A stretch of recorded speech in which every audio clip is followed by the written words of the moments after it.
Howdy team, me again. Just back with another little quick one for you. I'm trying to get a few quick ones in, build up a bit of content.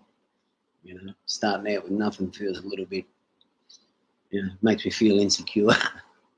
So bigger is better, I always say anyway. So here I am with my first night at Pentridge. Man, it's a long time ago now. My first night at Pentridge, I would have been, only my early, just 21 maybe. Yeah, 21. Um, my son had just been born.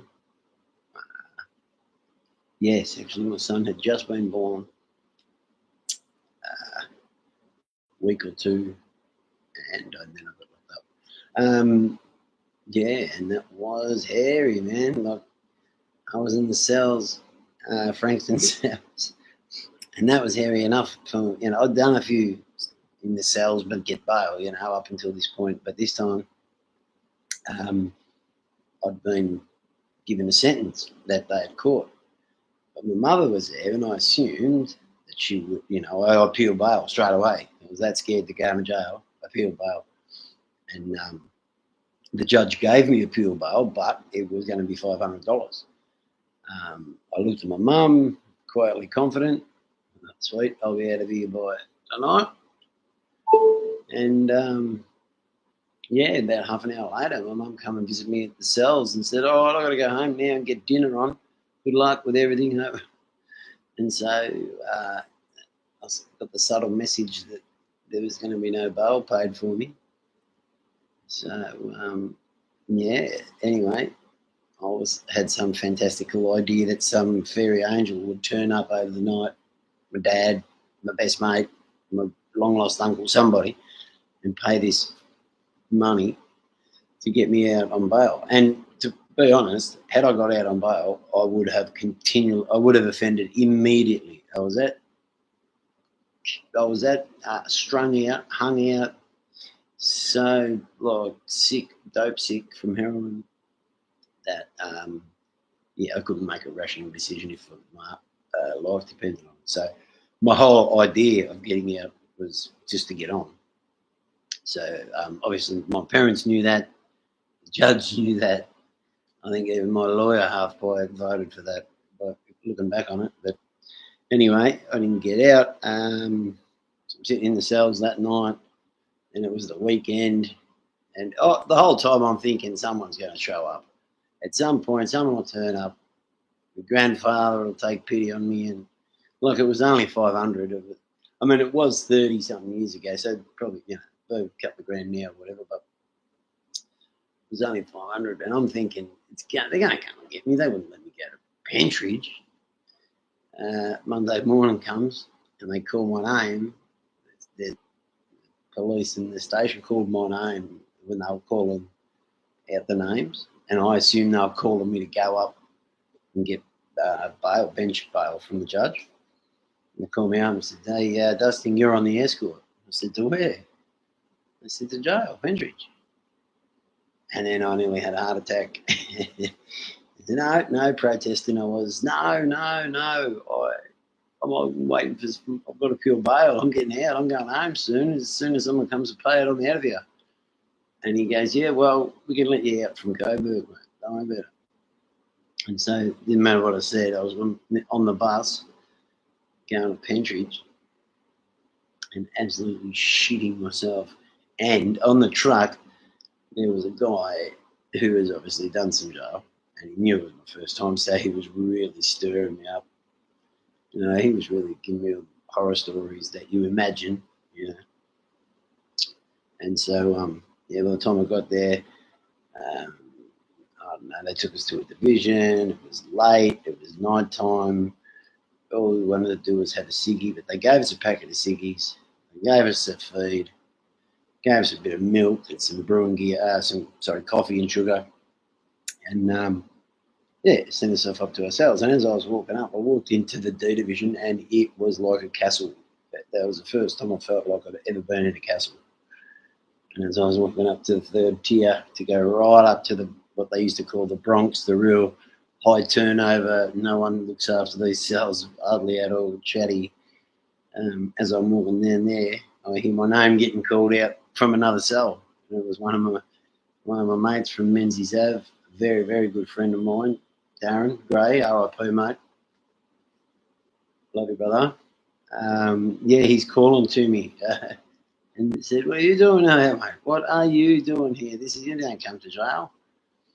And so anyway, I got some smokes off him through the eye hole, little peephole that the screws have in the doors, and felt a bit more comfortable about the day. That now I know someone there. Yeah, the next morning I wake up and it's a whole different story. It's all different people. Nothing is from what it looked like last night. Everything looks different. It looks 3 times bigger and 3 times more imposing. And but within the first hour or two, I'd run into a couple of heads that I knew from Dandenong, guys that I'd knocked around with. And that was sort of, look, they introduced me to this guy, to that guy. One of them was a yard billet. And he was introducing to me mates and showing me what rorts he could get. He was like his extra shooter and with the big rorts. Yeah, but it was really interesting, And on my first day there, I was standing at the gate, and one of the other crims, as my friend was introducing me to him, he said, "This is my mate Kama." And I said to the guy, "Oh, g'day, boss. Nice to meet you." And both went quiet. I had no idea. And he said, "You didn't just call me boss, did you?" And the mate's going, No, he doesn't know. He didn't know what he's mean. He didn't mean it. He goes, "You can't say that. That's what we call it, screws." And I mean, lucky I was behind one of those barred wall doors, gates. Otherwise, the guy probably would have had to put one on me just because I said it in the circle in front of other people. But I was well known enough by some of the guys there that I think I just got off with a warning, more or less. Yeah, but my first night, I had the worst cellmate you could think of. The fella's name was Silliman Crudger. Now that's a name. If you've got the time, look him up. Silliman Crudger. He had a bit of a shootout at the Supreme Court at some stage, and it must have happened 20 years prior to me meeting him.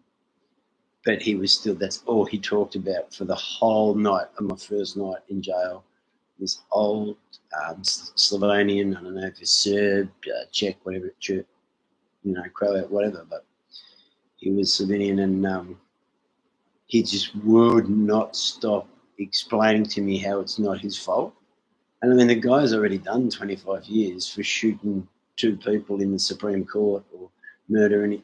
You know what I mean? That's what had happened. I'm sure if you look it up, I don't know the details off the top of my head. In future videos when this comes up, I'll have the details on the screen. But for now, if you want to look it up, Silliman Crudger shot 3 in the Supreme Court in Melbourne.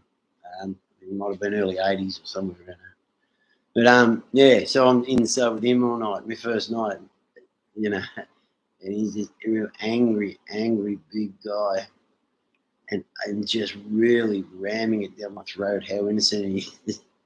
And he was, his idea of innocence was he said, "I only shot the dog that was the lawyer," so his wife's lawyer, and he only shot the dog and the dog that was sleeping with his wife. And he couldn't understand why he had to serve so much time. He couldn't get his head around. Like, he thought it was his wife. She'd been sleeping around.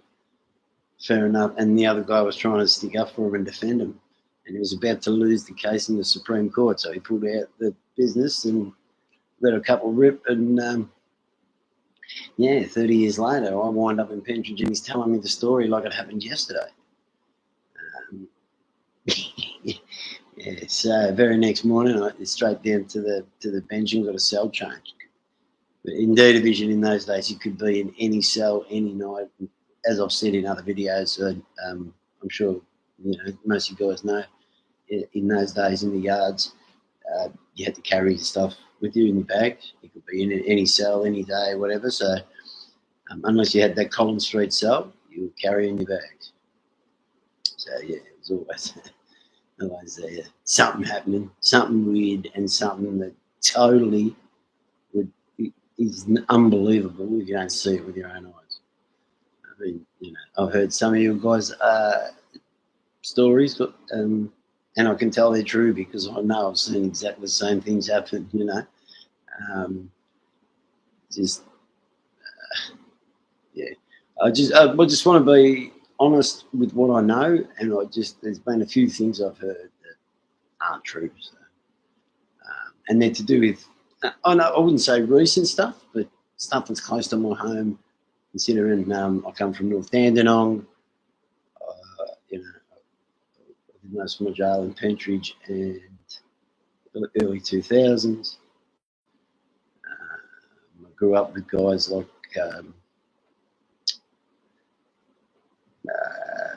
I just grew up with guys who get into lots of trouble, you know what I mean? And they've got high profile. So without saying any names, I mean, I'm sure I will at some point, but I'm not going to sit here and rattle off names. I'd just rather tell you about the story and what really happened. So ask me a question and I'll tell you what I know about it. Yeah, like, I was at the what they called the MRC when Peter Gibb and Archie blew the window out with the cigarette lighters and the detonator and that. So like, I mean, I was in a few I've got a really few. I forget how many funny stories I've got and just random, out of control, crazy stories I've got. If you ask me and prompt me, I know if I'm getting forgetful now in my 50s, but once I get onto the subject, if I was there and if I know anything about it, quite happy to tell you. More than happy to tell you, because I'm sick of hearing people just want to like ram it down your throat, and people they claim that they're being asked these questions, yet being asked questions about things they couldn't possibly know about. People that haven't been to Pentridge shouldn't be answering questions about what life in Pentridge was like. Or, not that they shouldn't be, but I don't know. It just feels a bit like cheap and commercial. It's because crime. Let's talk about crime. People like crime. Let's make up a story where I walked into a cell with 20 guys and walked out with one black eye. Blah blah blah. It's all bullshit, mate. No one's walking out of a cell, no matter fucking 3 or more blokes, you go in there, you're not walking out, mate. I don't care who you think you are. People telling me, people putting on YouTube, walked into one of the 3-outers at Port Phillip with 5 or 6 guys and walked out like that. No, I know, mate. But anyway, I mean, if that's what happened, that's what happened. I've been in those cells, man, and if you go in any of them cells with any more than 3, you can't even swing a punch, let alone fucking dance around and fucking duck and weave. You know what I mean? Let's just keep it real, guys. We don't have to make it up. The truth is good enough. You know what I mean? The truth about prison life and the truth about the way things are done in Melbourne is enough. We don't need to make up the lies. I mean, it's a hectic place. There's been some hectic stuff happen, some hectic people, some serious people, mate. So let's not make up stuff, guys. Let's just keep it real. All right, guys. 87963. I'm out.